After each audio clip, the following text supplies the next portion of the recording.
Chilonzidani foydalari. Azizlarim, menga obuna bo'lib like bosishni unutmang. Bugun sizlarga chilonzida foydalari haqida gapirib beraman. Buni ko'pchilik taniydi. Bu dala dashlarda bo'ladi. Qand, oqsil, organik kislota, C vitamini chilonzidada juda ko'p. Chilonzida ko'krak og'rig'i, o'pka, buyrak, siydik pufagi kasalliklarida davo.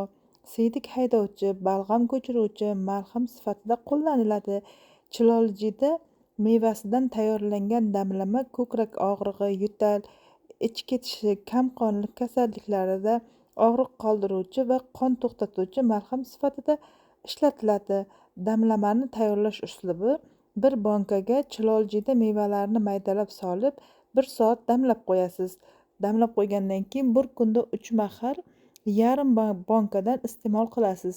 Chilonzidani judayam vitaminga boy meva. Uni ko'rgan joyingizda olib albatta iste'mol qiling azizlarim. Chilonzida haqida bilganlarim mana shular.